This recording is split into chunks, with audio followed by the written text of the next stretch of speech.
నువ్వు రవికి ఫోన్ చేస్తే వాడు ఏమన్నాడు నీతోటి?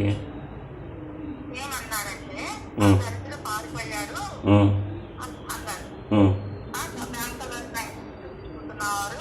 బ్యాంక్ వాళ్ళు కాదు బ్యాంక్ వాళ్ళు మా ఇంటి చుట్టూ తిరుగుతున్నారు. కంపెనీ లోన్ తీసుకొని కంపెనీలోకి ఓ పర్సనల్ లోన్ ఎట్లా ఇస్తారు, దాన్ని తీసుకొని వీడే డబ్బులంతా పంచి నేను అప్పుడు సైట్లో మెషిన్ చేస్తున్నా. మా ఇంటికి బ్యాంక్ వాళ్ళు వెళ్ళిన తర్వాత చాలా రోజులు అడిగితే అప్పుడు మా భార్య చెప్పింది. ఏమని చెప్పింది? ఫేస్బుక్లో నువ్వు తీసుకున్నావు అంట కదా లోను అని. అంత దరిద్రంగా చీటింగ్ చేసినాడు. సరే చెప్పు నువ్వు.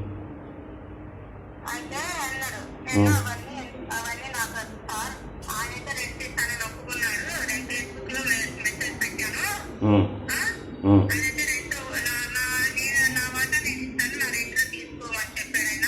ఉమ్, ఉమ్. మరి మీ వాట కూడా మీరేమని సార్ 4 సంవత్సరాలు రజిత కాదు, నేను ఒక నిమిషం. రజితకి 4 లక్షలు వాళ్ళ ఫాదర్ దగ్గర కంపెనీ లోన్ తీసుకున్నాము.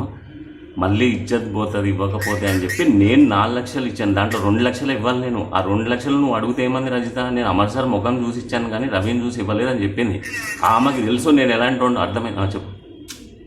నేను అప్పుడు ఇంత లాంగ్ మనకు తెలిసిన విషయాలు కదా, నేను ఆయన మాట్లాడేది మాత్రమే మాట్లాడతాను. చెప్పు. రాజాకి ఎట్లా ఇవ్వకుండా 10 లక్షలు ఎంత రాజా కొన్ని ఎగ్గొట్టేశాడు.